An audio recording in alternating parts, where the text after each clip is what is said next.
قرآن کی فضیلت اور اقوال زرین۔ اللہ کا ذکر کرتے رہا کرو، چاہے گھر میں ہو یا راستے میں، کیونکہ جس چیز کے سامنے اللہ کا ذکر کرو گے، چاہے وہ پتھر ہو، پھول ہو، درخت ہو یا کچھ بھی ہو، قیامت کے دن گواہی دے گی کہ یا اللہ تیرا یہ بندہ تیرے ذکر میں مشغول رہتا تھا۔ کسی سے نیکی کرتے وقت بدلے کی امید نہ رکھو، کیونکہ اچھائی کا بدلہ انسان نہیں اللہ دیتا ہے۔ جو شخص تم سے دوسروں کے عیب بیان کرتا ہے وہ یقیناً دوسروں سے تمہاری برائیاں بھی بیان کرتا ہے۔ نبی اکرم صلی اللہ علیہ وسلم اکثر یہ دعا مانگا کرتے تھے، یا مقلب القلوب ثبت قلبی علی دینک، ترجمہ اے دلوں کو بدلنے والے میرے دل کو اپنے دین پر قائم رکھنا۔ رسول اللہ صلی اللہ علیہ وسلم نے ارشاد فرمایا، میری ساری امت جنت میں جائے گی سوائے ان کے جنہوں نے انکار کیا۔ صحابہ نے عرض کیا، یا رسول اللہ صلی اللہ علیہ وسلم انکار کون کرے گا؟ فرمایا، جو میری اطاعت کرے گا وہ جنت میں داخل ہوگا، اور جو میری نافرمانی کرے گا اس نے انکار کیا۔ حضور صلی اللہ علیہ وسلم نے ارشاد فرمایا، اسلام کی بنیاد 5 ستونوں پر بنائی گئی ہے۔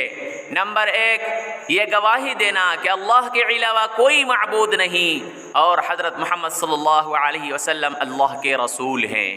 نمبر 2، نماز کو قائم کرنا۔ نمبر 3، زکوٰۃ ادا کرنا۔ نمبر 4، حج کرنا۔ رسول اللہ صلی اللہ علیہ وسلم نے ارشاد فرمایا، اگر تم اتنے گناہ کر لو کہ تمہارے گناہ آسمان تک بھی پہنچ جائیں مگر اس کے بعد تم توبہ کر لو تو اللہ سبحانہ و تعالی تمہاری توبہ قبول فرما لیں گے۔ اگر کبھی ایسا لگے کہ تم تھک چکے ہو اور دعا مانگنا بھی مشکل لگے تو اللہ تعالیٰ کے آگے صرف ہاتھ پھیلا لیا کرو۔ تمہارے پھیلے ہاتھ اس بات کا ثبوت ہے کہ رب کائنات کے محتاج ہو، اور میرا رب تو خاموشیوں کو بھی سن لیتا ہے۔ قرآن کہتا ہے، اور جلد ہی آپ کا رب آپ کو اتنا دے گا کہ آپ خوش ہو جائیں گے۔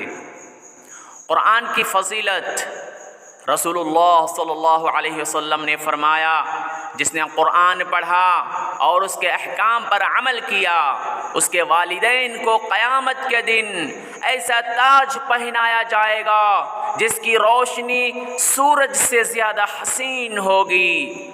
تو اس شخص کے بارے میں تمہارا کیا خیال ہے جس نے قرآن پاک کے احکام پر عمل کیا؟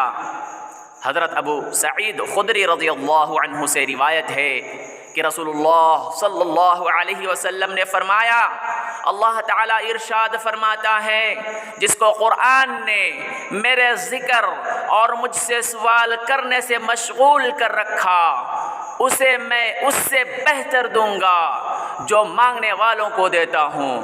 اور کلام اللہ کی فضیلت دوسرے کلاموں پر ایسی ہی ہے جیسے اللہ کی فضیلت تمام مخلوقات پر ہے۔ نبی کریم صلی اللہ علیہ وسلم نے ارشاد فرمایا، بے شک اللہ اس کتاب کے ذریعے بہت سے لوگوں کو بلند کرتا ہے اور بہت سوں کو اس کے ذریعے نیچے گراتا ہے۔ فرمایا رسول اللہ صلی اللہ علیہ وسلم نے، قرآن پڑھو اس لیے کہ یہ قیامت کے دن اپنے پڑھنے والوں کا سفارشی ہو کر آئے گا۔ قرآن مجید پڑھنے کی فضیلت میں ہے، سورہ فاتحہ اللہ تعالیٰ کے غضب سے بچاتی ہے، سورہ یاسین قیامت کے دن پیاس سے بچاتی ہے، سورہ اخلاص منافقت سے بچاتی ہے، سورہ کافرون موت کے وقت کفر سے بچاتی ہے، سورہ فلق حادثوں سے بچاتی ہے، سورۃ الناس وسوسوں سے بچاتی ہے، سورہ ملک عذاب قبر سے بچاتی ہے، سورہ واقعہ فقر و فاقہ سے بچاتی ہے، سورہ کوثر دشمنوں کے دشمنی سے بچاتی ہے، سورہ مزمل زیارت نبوی صلی اللہ علیہ وسلم کے لیے ہے۔ اور فرمایا رسول اللہ صلی اللہ علیہ وسلم نے قیامت کے دن قرآن کو جو دنیا میں اس پر عمل کرتے تھے بارگاہ الہی میں پیش کیا جائے گا. سورہ بقرہ اور سورہ آل عمران آگے آگے ہوگی، اپنے پڑھنے والوں کی طرف سے جھگڑا کرے گی. قرآن کریم کی تلاوت سے دل کا زنگ دور ہوتا ہے. حدیث میں ہے اللہ تعالیٰ کی محبت میں ترقی ہوتی ہے، اور ایک حدیث میں ہے ہر حرف پر 10 نیکیاں ملتی ہے بلا سمجھے پڑھنے پر بھی.